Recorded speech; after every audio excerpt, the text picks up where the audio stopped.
दोस्तों, जय भीम, नमो बुद्धाय। कल मैंने एक वीडियो पत्रकारिता के ऊपर डाला था। मुझे, जैसे मैंने बताया कि 38 साल हो गए पत्रकारिता में, और इस समय मेरी जो आयु है वो 80 वर्ष है। मेरे परिवार में ऐसा कोई नहीं है जो मेरे अखबार में मेरा साथ दे सके। मेरा एक लड़का है जो दिल्ली में है, डॉक्टर है RML में। एक लड़की मेरी अमेरिका में है, उसके 2 बेटे हैं लेकिन वो अमेरिकन नागरिक हैं।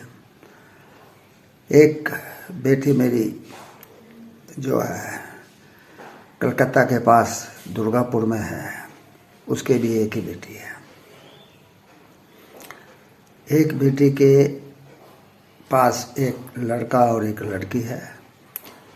लड़की तो दिल्ली में सर्विस करती है और जो लड़का है वो मास मीडिया का कोर्स कर रहा है उत्तरांचल यूनिवर्सिटी से।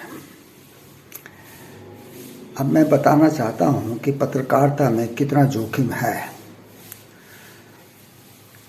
प्रेस, चाहे मीडिया में, जैसे मतलब प्रेस मीडिया या इलेक्ट्रॉनिक मीडिया, इसकी पहली कड़ी है पत्रकार।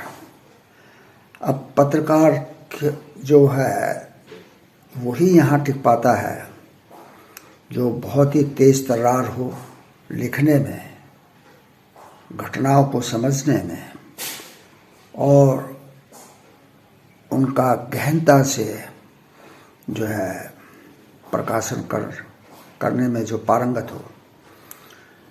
हमारे जो समाज,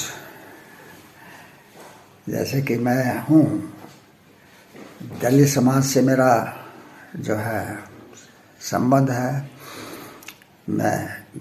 मेरा जन्म दलित समाज में हुआ और जब मैं 15 साल का था और बॉम्बे में परेल में पढ़ता था इंटर में, उसी समय 1956 में बाबा साहब अम्बेडकर ने नागपुर में अपने लाखों अनुयायियों के साथ बौद्ध धर्म ग्रहण किया था।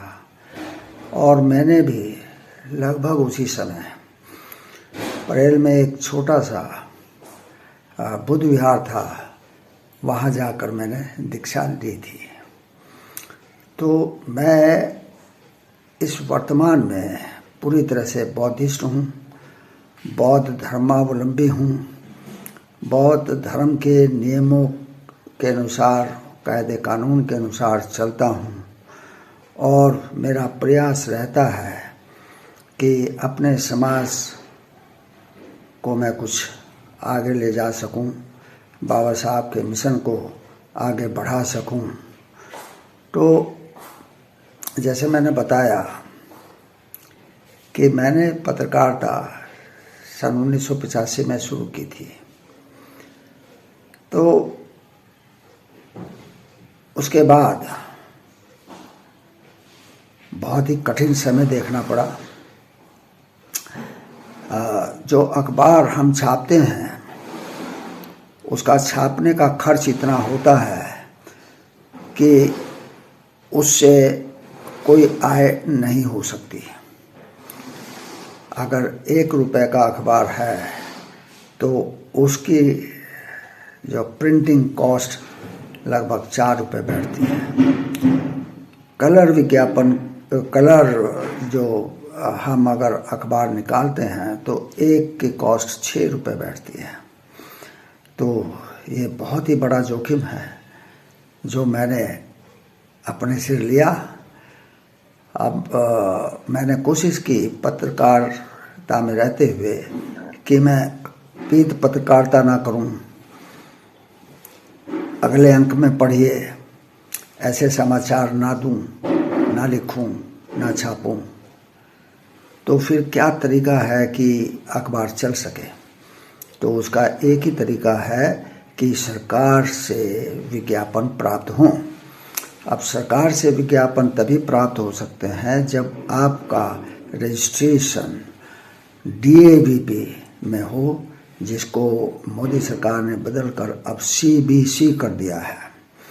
जब तक आप DAVP में आपका रजिस्ट्रेशन नहीं होता है, आपको मान्यता नहीं मिलती है, तब तक आप अपने प्रदेश सरकार से भी विज्ञापन मान्यता नहीं ले सकते। तो मैंने कोशिश की कि DAVP से विज्ञापन मान्यता हो जाए, लेकिन वहाँ पर भी रिश्वत देने की बात थी। बाबू को 200 रुपये देने थे जो मैंने नहीं दिए, और इसी वजह से मेरा जो आवेदन था विज्ञापन मान्यता का, वो 3 साल तक लटका रहा। हालात ये हो गए कि घर में चूल्हा ना जले, ये नौबत आ गई। तो मैं फिर यहाँ से दिल्ली गया और दिल्ली जा कर के डायरेक्टर जनरल DAVP से मिला और उनको बताया कि मैंने 3 साल पहले आवेदन किया था मान्यता के लिए, लेकिन अभी तक नहीं मिला। उन्होंने तुरंत ही संबंधित अधिकारी को बुलाया और फाइल लाने के लिए कहा। जब उन्होंने फाइल देखी तो काफ़ी मोटी हो चुकी थी। तो उसी समय उन्होंने एड हॉक मान्यता मेरे अखबार को दी और क्वार्टर पेज का एक विज्ञापन भी देने की उन्होंने आदेश दिया। तो इस प्रकार से मैं जो है अपने अखबार को लगातार कि मेरा जो मोबाइल है उसमें मैं अधिकतम 6 मिनट और 50 सेकंड का ही वीडियो डाल सकता हूँ। तो मेरा पिछला वीडियो कुछ लंबा हो गया था, इसलिए बीच में कट गया। तो मैंने बताया कि DAVP से मान्यता जब हो गई सन 87 में आखिर में, तो मुझे सहूलियत हुई अखबार छापने में, क्योंकि मैंने गलत तरीका नहीं अपनाया। मैं पत्रकारिता के जो नियम है, कायदे कानून है, जो बुक एंड प्रेस एक्ट 1860 के अनुसार अपने अखबार को चलाता रहा हूँ। अब अखबार सही ढंग से चले और दौड़े, इसके लिए ज़रूरी है कि आपका संबंध या तो किसी धरना सेठ से हो, या फिर आप गलत तरीके अपनाएं, गलत खबरें छापें, किसी की मानहानि करें, किसी के बारे में गलत अफवाह उड़ाएं अपने अखबार के माध्यम से, या फिर आप ब्लैकमेलिंग करें, और या सबसे सुगम तरीका है कि आप अपने जो है जो